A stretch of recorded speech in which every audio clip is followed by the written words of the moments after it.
Hello everyone, welcome to this episode of our monthly watercolor subscription. I'm your host, Jacqueline Jax, for this wonderful watercolor tutorial on how to use your palette. I hope you guys are having a great summer, and we are kind of getting into some fall colors, as you can tell. So with that, and as promised, I have a beautiful palette of colors for us to explore, of handmade watercolor, as well as some really fun techniques such as washes, negative painting, botanical painting, and swatching. So if you are ready to go, I am too. Let's dive into this lovely new palette of fresh handmade honey watercolor. So whether you're a new joiner to our subscription and watercolor community, or you've been here for the 1 year anniversary, which is this month, I'm so excited for that. We have been curating collections of professional, highly pigment watercolor, and this has been a huge journey, correct? I mean, we've been through so much. This palette is really gorgeous though, and it does come a little bit late in the month, and that is just because of the watercolor drying time. This summer has been really hectic with the formula, being that it's got so much honey in it. But to celebrate, I went and put a beautiful brand new color in there that nobody has, something premium, something lush. It's called malachite, and it looks just like malachite. It is so gorgeous. You can paint it in a light vivid green, or you can build the color up and have that more intense deep green that you just lose yourself in. It mixes so well, and I gave you a quarter pan of that in this kit. I think you'll love it, and it's well worth the wait. Now, the one that was supposed to be in this subscription is actually coming in September, and it's a transparent color that is an earth pigment. It's gorgeous too, but it just did not dry the first formula, so I actually had to remake it so that it could travel. So in this kit, we have a gorgeous golden yellow, and the golden yellow is a beautiful warm orange color. It leans yellow with those golden undertones and mixes really interesting greens that I think you've never ever experienced. They are, this one is an odd yellow, I would have to admit, right? Like usually you get like a really bright yellow from me, a lemon or a chartreuse or something really crazy. This one is that really warm, kind of moving into fall, almost an orangey yellow, more in the cads, but it's not a cad. It's actually just a rich yellow that mixes well with the Inden Throne Blue, which is coming up next, making those really amazing rich greens, those very earthy greens, those olive greens. You can get all those from this. But the good thing is that just as a yellow itself, it's a really bright, bold botanical that you need, because it can't always be about lemon, right? Sometimes we need those really bright but earthy, kind of warm yellows, and that's where this really does kick in and just make such a great pairing for this palette, and something I don't think I've ever sent you before. The next one is Inden Throne Blue. Inden Throne Blue is one of my favorites, and this is why, because this one is milled, and it's a finely milled PB60. Now there's a lot of different PB60s, there's a lot of different variations of many of these pigments, which can be confusing, but this one brings a smooth, delicious wash of color, both in the rich blue tones, but then also works right down to a lighter blue tone that is even brighter than you would expect for an Inden Throne Blue. In the bold, like kind of built up version, it kind of looks more Prussian, but not like a Prussian with like a Mission Gold Prussian that is kind of a weird, like Caribbean Prussian. This one has that rich, like just bold, vivid hue that mixes really in-depth greens, really in-depth purples. It's a killer color. One of my very favorite ones that I make, actually. So you got this as well as that gorgeous malachite, and I think you'll have a really good time both diluting this out and then also building it up so that you can see how rich you can actually get that inky Inden Throne Blue color. It actually does too lift, so I'm going to show you in a little bit how you can lift color in this tutorial as well as negative painting with it. Next, I have Mossy. Now, Mossy Green is a fun color. It's kind of like a cobalt green, right? Like in some sets, you'll see like this bluey kind of really heavy, thick green. It's kind of similar to that, and it's somewhere in between a transparent sap and a buildable opaque sap. So in other words, it has the ability to be very rich and thick in the mass tone, but then light and airy and sheer, but also lifts. I mean, could you imagine a green that does all those things in one? It's a really cool green. The yellows and blues that you can mix with it will really change it up significantly. So if you want to get more of that richy kind of like blue green out of it, then you want to add blue. If you want to get more of a lighter fare, you can add some yellow. The next one is the Quin Magenta. This is my Queen, my very, very brightest, beautiful, light, fast pink. If you've ever worked with Opera Rose, you know it's a fugitive color. It can be really difficult and temperamental depending on how much light hits it over the years after your painting is dry. But this one doesn't. This is 100% light fast. It is a gorgeous, highly pigmented PV19. Yes, PV19. There's a range of different PV19s that you can get with that. So this one is highly light fast. It's an all-around staple. You need it in every palette, and you can mix it with so many things. You can add white to it for a more matte version. You can get transparency. You can even lift, which I'm going to show you. That paired with my malachite, and here we go. We have a gorgeous, rich, vibrant, bold palette taking us in for fall. So you're going to have a really good time. So whether you want to get more brights out of this and finish out summer with some really awesome, bold, rich botanicals, or you want to get more earthy, you can take this base palette, add to it, and really have a sensational amount of colors that work really well together, play well together, and just bring you so much to the table as far as what you can do with them. In this tutorial, I'm going to show you what you can do with them. This is just like 3 different things that you can do, from washing the color, both wet on wet and also wet on dry, to swatching, what we did here, from a lighter to a darker, playing with a little bit of water with a pointed round brush. And also we're going to do a little negative painting with layering that up. Now, if you're new to the subscription, then you got this beautiful red wash brush as a gift. They are lovely. They are also available for purchase on my website at jackswatercolor.com. Don't forget, I am a one-woman owned business here, and I'm doing this all myself. So if you do need watercolor supplies, I would much appreciate you coming and just humbling me with your purchase, because this allows me to do what I do. And I look after my mom full-time, which is why I work from home, but I have loved it, and I am so lucky to have this time with her. So thank you very much for being a part of that journey and being on this watercolor journey with me too. On your card, you'll see a little botanical palette description and some words from me, as well as a scan tag to go and shop watercolor at the store, and also get to the playlist with all of these lush videos so that you can review them all if you're just kind of getting to this video from the Facebook page or wherever you picked it up along the way. But overall, I think you guys are going to have a great time, and I'm glad you're here. So we're going to go through the floral brush strokes, mastering those wet on wet techniques, backgrounds. I'm going to do some negative painting, and we're also going to do some layering and things like that as we go through the videos for this set. So let's go to this card that we have, the watercolor background technique card that came in the kit. First, we're going to do a wet on wet technique. Now, this is not a sopping wet technique. This brush holds a lot of water, so you have to watch the control and just get a feel for how much you load to your brush, no matter what brush you use.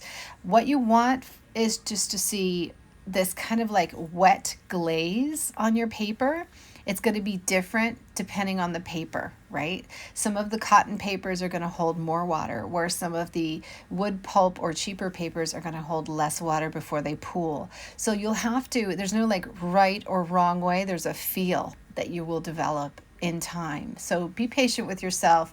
Be careful and gentle with yourself and just kind of look for that shine on the page. You can't really do it wrong necessarily. It just is, as an artist, you just have to adapt to whatever it is that's in front of you. So I'm going to load my brush with the different colors, thinking in terms of what mixes well together. So you notice I put the yellow on both sides, and I'll probably end up striping some yellow in the center. And that is because we know that if we mix yellow and pink together, we're going to get this gorgeous orange. And if we mix yellow and blue together, we're going to get a really interesting green. And you can also put yellow and green together. So you can see I'm kind of knowing something about mixing and knowing which colors to put together and which colors will repel into a neutral. So when I say repel into a neutral, I mean that if you mix green and the Quin Magenta together, it's going to give you more of a neutral tone because they're going to start canceling each other out. The same thing as if you mix like the Inden Throne blue with a green together, it's going to lean more blue or more green depending on how much you have. So you kind of have to, over time, develop a little memory with yourself as to what colors mix well together. But if you look in terms of, there's just three primaries. There's yellow, blue, and red.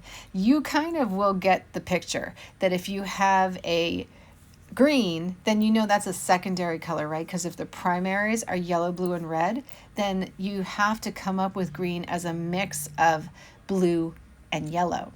Just like orange, it's a mix of the yellow and the red. So when you think in terms of primary and secondary, that kind of leads you to what colors can really go together without there being a disappointing result. And by disappointing, it's more of just a canceled out neutral than anything else. And in fact, I use a lot of my colors to save those neutral tones and make some really cool, really special greens out of them. That will be in another lesson. And I think I've probably done a video for it along the way. So in any case, when I'm doing the wet on wet wash, I'll notice that the water just wants to go into each other depending on the paper and how wet it is. Also depending on the watercolor. There are some colors like the brand Core that has a lot of flow in it, and it's got a certain thing in the binder that makes it more flowy, and in some cases some of the pigment actually pushes other pigment out of its way. So you'll experience a lot of different results here depending on what you're using, and that will be based on different factors such as how much water's on the paper, what the paper is like, and what the watercolor is like. Those three factors are just three little factors that contribute to whether your wash is going to be how you expect it to be, or if it's going to be something else that probably somebody else will have wanted. So the desired effect is always in the artist and not necessarily on the page. So this is how I do a wash for this particular palette. If I were to leave it really neutral and let it blend on this particular paper, it would still be a little smudgy. So I like to go a little more bold for what I'm about to do. So I built up the color with 2 or 3 layers, and I went over different areas, mixing them until I got a background color there in that section that I really liked. So if it was more muddy brown, then I wanted it more green, I just added more blue to the yellow, right? If it was more orange, it was kind of more burnt and I wanted more red orange, then I added a little more red. This is entirely up to you. You can select all the colors that you want in these 2 ranges. Now wet on dry, you're going to notice it's a little more stark. Depending on the paper, some of it's going to just suck it right up and give you harsh lines. Now, when I say harsh lines, that's not necessarily a bad thing, because when you see the effect after, you'll probably like the wet on wet or wet on dry one better, where the wet on wet one will have areas that are really smooth in the progression, depending on how you painted it. And how you blended it before it dried, and how the watercolor reacted to the other watercolor before it dried. So all those factors will determine how you work and how your results come out. So if you're seeing things happen on different papers, that's okay. That's perfectly fine, because that's just how it goes. If you're seeing that some watercolors mix well with others, and then that same watercolor in a different company doesn't mix well, That's just the binding. That's just what the watercolor is designed like. It's not necessarily you, it's just what you have to work with. So here in the wet on dry technique, I am allowing harsher lines and I'm working a bead. So in watercolor, we're always looking for that wet bead. That is like where we left off. And I'm continuing down with that bead, just kind of keeping it moist and letting it go down the page. I find that easier when I'm doing wet on dry techniques, is keeping one bead just moist at the end and adding to it. Otherwise, you'll get some pretty harsh lines if you let it dry, especially the shadowing, right? You'll have to like work the edge a little bit more. So that you don't have to work the edge, just keep the bead. Keep the bead wet, and then you can continue to work down like I am with getting those really big, bold colors without having to go and add color back in like I did with the wet on wet. So one big thing that I noticed on this paper with this watercolor, the wet on wet wanted to disperse more and be more muted and blend itself. I actually had to go back in and build up more color to get vivid shots of color for what I wanted to do on the next exercise. Otherwise, it would have been a very blended look. So you can go with the blended look, or you can go ahead and do what I did.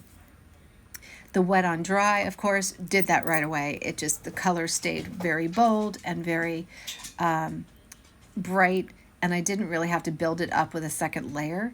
That was a main thing I wanted to show you in these two techniques.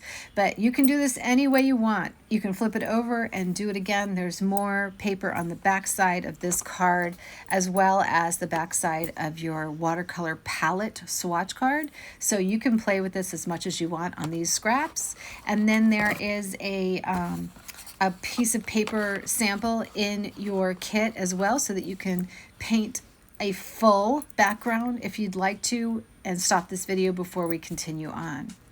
So what I'm doing now is I'm starting to do some color removal. I want to show you what it's like, or what it should be like, when you have a color that can be removed because the tinting strength is not too crazy. So when I'm removing layers of color essentially, right? You don't have to go all the way back to the white. You can remove one layer at a time, which is what you're seeing, and that usually will help you brighten up a color. Then you can let it dry and add color back in as a glaze. So depending on how you work or what you're looking for as far as your result, you have these options, and that's another lesson that I wanted to show you here. One of my favorite brushes to remove color is this angular flat brush. It is available on my website at jackswatercolor.com. I try to keep affordable brushes there for you to use whenever you need them, because it's really hard to find great brushes that are affordable. So we carry them there, and you also get them from time to time in the watercolor subscription. So right now I'm gonna make stem and leaf shapes in kind of like a relief print, right? So this is removing color as opposed to negative painting, which would be painting color, so, or glazing, right? So taking a wet brush, so this is just damp. I wet it with clear water, I take off the excess water, and then I just stroke over dried paint or semi-dried paint to get shapes. And anytime I want it to be a little bit more drastic, I can slow the brush down and go a little slower like this, and I can add even a little bit more water. But you don't want it to be drippy, because if your brush is drippy, it's going to not get that sharp line like I just did in the leaf. And that's why I really like this particular brush for removing color and doing these kind of like relief prints, because I just think it's just such a beautiful brush. It does botanicals and leaf shapes so well that, and even stems, I never have a problem with it. So depending on the size of the brush, you're going to get a different shape leaf and a different shape stem. So keep that in mind. There are different sizes available on this brush. It comes in a 3-pack. And I use them all. I can't really recommend one over the other being more important. I think if you were just going to buy one, I don't know, they come in a set of 3, so maybe each 3 has a small, a medium, and a large, which I find all very, very helpful, and they last a long time. I've been using this one for over a year, and you know, it's just never loses a bristle. It's just really great, and it always makes these amazing shapes, whether I want to put two colors on this brush or remove color like I'm doing here. It is just such my go-to brush. It's got a nice amount of snap on it, and it holds just the right amount of water to do this color removal. Some brushes actually won't remove color at all, and you might have that be an issue if you're trying with just a random brush. So this one I'm just kind of like showing you some ways of removing color. This one I'm kind of like dragging, skipping the brush a little bit and wiggling it just ever so slightly so that I can get all of that color removed a little more brightly over the blue. I actually really love doing shapes like this. I think it's so organic. And if you think in terms of composition, if you took your watercolor paper and you just went crazy painting random colors on it, knowing that you could do this afterwards and even like bring it really back to just a very light pastel version of the color, how would you paint, moving forward, knowing that you have this technique now?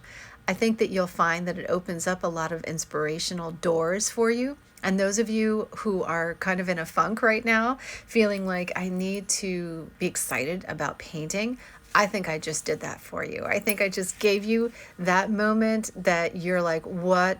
Okay, hang on. I can think of a ton of things I want to try with this.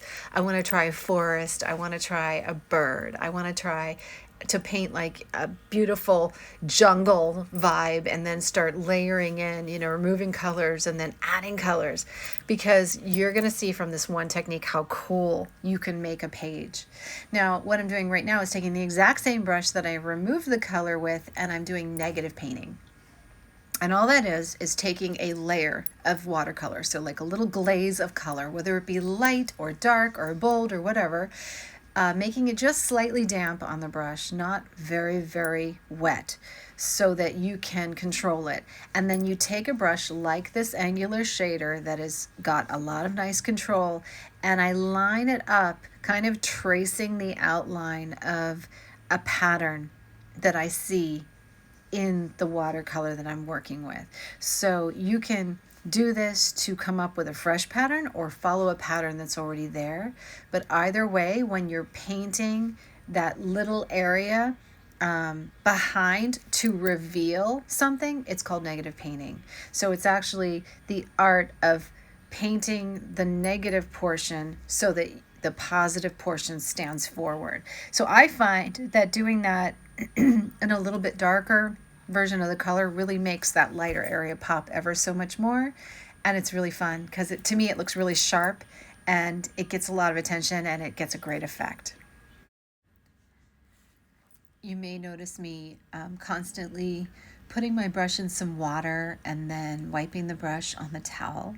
And that's just to get excess water off so that I can personally control how much paint is on the brush and how much water is on the brush. And that comes with getting a feel for your brush. So that's not always going to be something you're just going to know right off the bat. It's a trial and error thing, and then it becomes more natural over time. So be gentle with yourself. Don't be critical if you don't get that right. You're headed for greatness. The more time you practice with it, the more you'll know. So doing like these little sample cards, I think are really helpful because they just let you practice without stress. And that's why I use use your swatch card, use everything I give you, paint on top of the words and you name it, just paint everywhere, because this is all really beautiful watercolor paper, whether it be 50-50, which is a wood pulp, 50% cotton, or 100% cotton. I send all kinds of stuff for you to really get a variety of effects depending on the different subscription. Like coming up in September, I'm going to be putting in some more premium papers as well that are 100% cotton, so you can get a feel for those. And yeah, we're just going to, constantly switch it up so that you can try all kinds of things. There's also some samples of Schminke coming up, which is really fun, and lots of granulation coming up for fall and winter. by the way. Not that I don't have granulation all the time. I mean, it's my favorite thing. So these are also in some of the subscription packets. More of the premium ones got dot cards with paintable dot cards. Also the Advent calendar subscribers, if you're subscribed to the Advent calendar, which is basically a month of painting, I did printables for you this time as a kind of like a something different, just to shake it up. I would love to know in the description box if you liked the printables versus just a card full of dot card colors, because I think the printables are much more fun, and I think that is something more engaging and special because you're not trying to think of a way to use your colors, you know, so let me know. This is a swatch book. It's a watercolor sketchbook that has like a binder in it so that you can poke holes into your swatch cards. So I've been getting questions from you, and we didn't address this since the beginning. We did these in the very beginning, if you remember. We had all of these notebooks that I was selling on the website, and then we could poke holes in them and put all of your watercolor subscriptions inside of them. I have some of these left, so if you do want one, I have some of these teal ones left. I think I've got a couple of dozen of them. Let me know and send me an email on it, and I will add it to your subscription and send one along for you if this is something that you're interested in doing and you want to catalog all of your monthly watercolor cards in them. They fit in this really nicely, and that is why I've kept them on the 4x6s so that everybody who did purchase these in the beginning can still fit them into their binders. Typically the extra watercolor paper, you'll get some larger sheets in there so that you have the larger sheets like this one, but even this one that is the 8-inch, it still kind of fits in there. It goes over a little bit, and you can see the 4x6 are way better, but still it fits, you know what I mean? And it's a way for you to organize all of this. You can just glue the watercolor palette and the pans right onto the card and keep it that way, or you can just keep all your cards in there and then put your paint in a tin. Anyway, thanks for watching, guys. I hope you enjoyed this and I hope you got a lot out of it. If you did, please leave me a comment below. I will be back to paint a beautiful botanical flower for you and continue on with this watercolor palette. September will be leaving in the next week or so that will be right on time. I thank you for your patience, and it is dry. Yay, I'm so excited. Have a great one, you guys. I hope you are well. I hope you are having a wonderful summer, and I can't wait to hear from you again.